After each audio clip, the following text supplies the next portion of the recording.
this is a critical issue. If we are going to be as healthy and happy as we can be, then this significant other relationship is...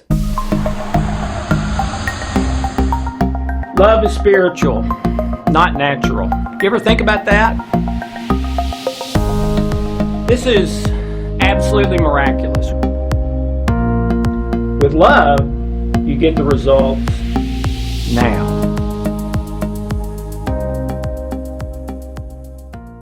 This is one of the most important things I've ever done, okay? And if you don't already know the information I'm about to tell you, this may be one of the most important things you ever hear in your life, and you need to know this, okay? Let me tell you why right off the bat. This is front page, USA Today, from trying to find the date. Can't find the date. Anyway, a couple years ago, USA Today, front page. On the bottom half of the front page is a research article, okay?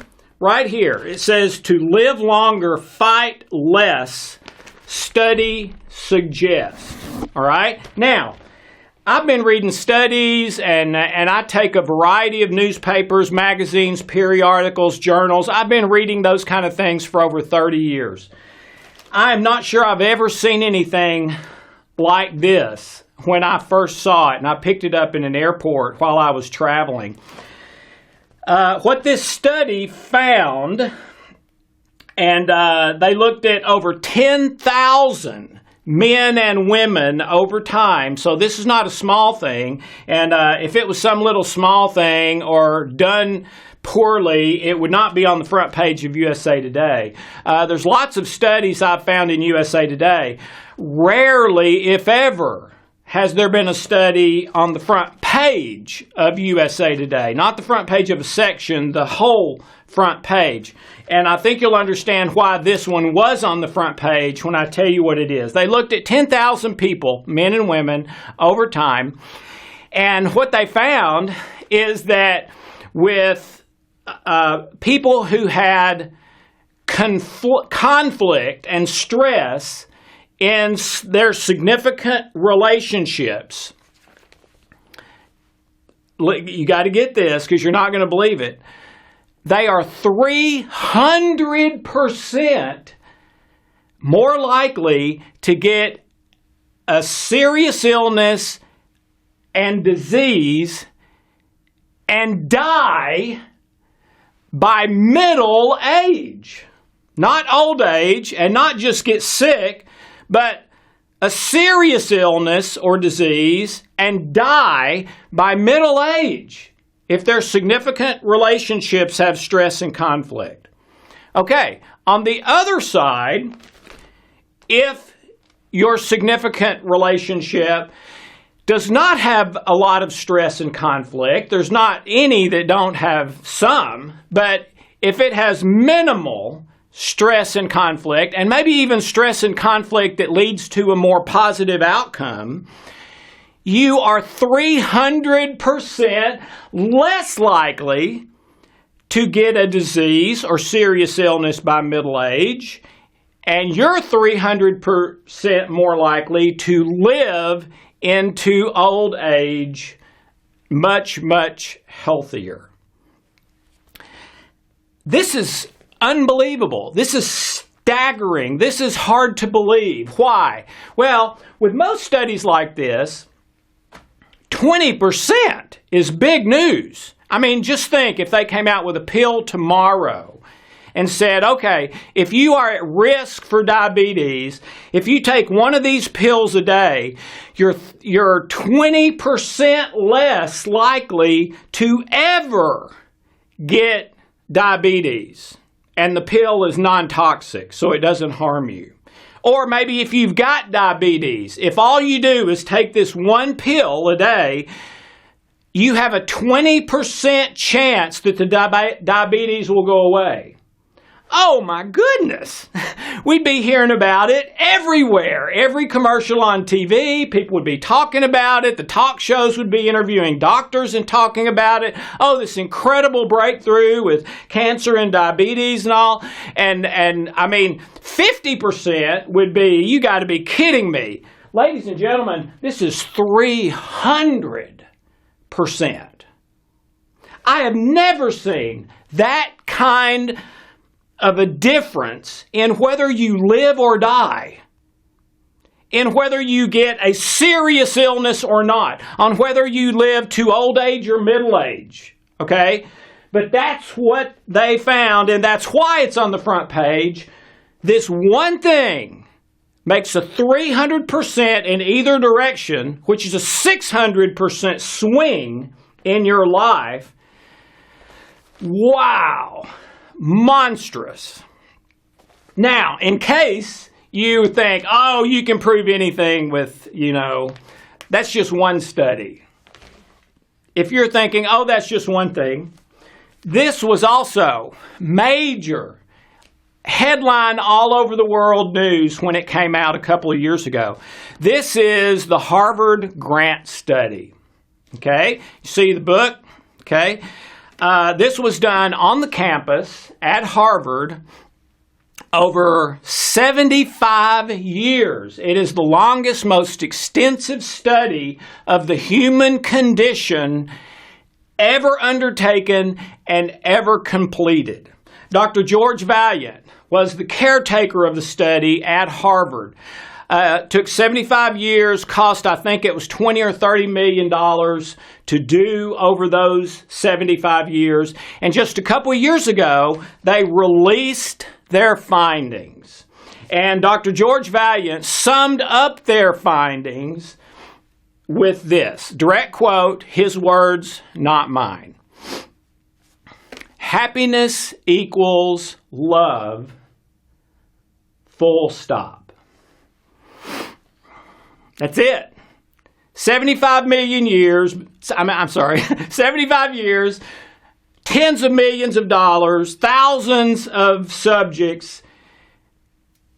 Conclusion, happiness equals love, full stop. What does full stop mean? Period. End of discussion. We don't need to discuss it any further. This is it. Happiness equals love. Love equals happiness. Okay? Well, these correlate perfectly, okay? That significant other relationship is typically your biggest source of love and your biggest source of conflict and stress, both. Okay, I have two sons. They're both grown now. Neither one of them are married. But my wife and I have both told them all their lives that person that you choose to be your wife may be the most important decision you will ever make, has more bearing on your happiness, on your health, on everything than maybe any other decision or situation of your life. And I believe that's true. One of my favorite preachers of all time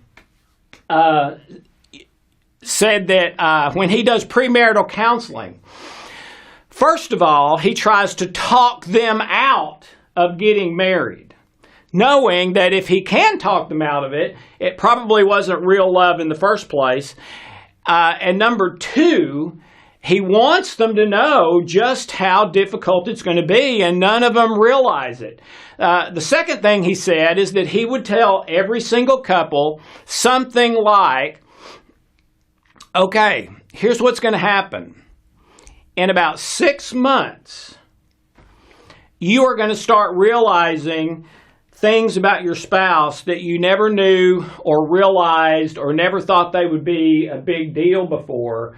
Only now they are going to start to become a big deal. And in about 6 months, you're going to be thinking or saying, oh my goodness, what have I gotten myself into? And in my experience, he's exactly right. And it's amazing how close to that 6-month mark, it typically is. But it happens over and over and over. It happened with Hope and I. I've married a bunch of couples. It's happened with most of them. Okay, I did a internship under a world-renowned relationship therapist. And he used to say it this way: when you get married or make a commitment to marriage or a commitment to each other, if it's a significant other kind of thing, you both push an invisible shopping cart down the aisle. It's invisible. No one sees it. Nobody knows it's there. After about 6 months, and that's got all your garbage in it that the other person doesn't know about.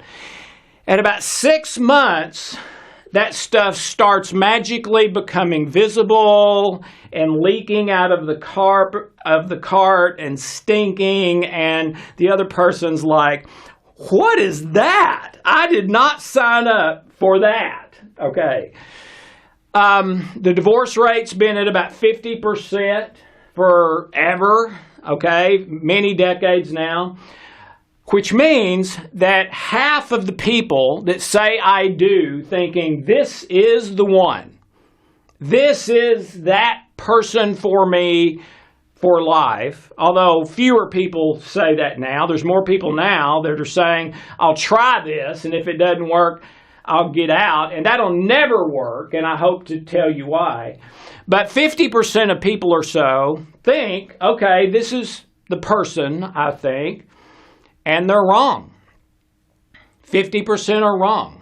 And 50% who at that time say, "I love you with all my heart," 6 months or sometime period later are saying, "I don't love you and I don't want to be with you. Maybe I don't even like you." Okay? So this is a critical issue. If we are going to be as healthy and happy as we can be, then this significant other relationship is a huge piece of that. It's foundational. It's almost like, if this ain't right, nothing's going to be right. I remember at a very early age, as a little boy, 4, 5, 6, 7, 8, somewhere along in there, there would be days when good things happen. I got a popsicle and I didn't know I was going to get a popsicle, or we do something fun or something good happens. And there would be bad days. I got a bad report card, or somebody was mean to me at school, or whatever, all right? Well, I noticed that no matter what happened, good or bad, I was always okay. As long as I was okay with Mom and Dad and my brothers. If that was okay, then yeah, I might be bummed for a while. It might hurt. I might, there might be an hour or two or a day. But in general, I was okay.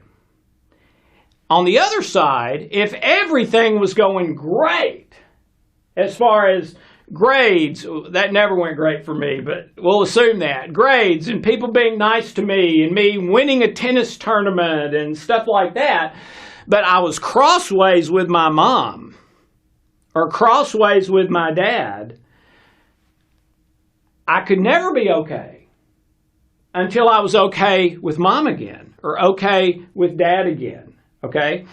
We are built for relationships. Okay?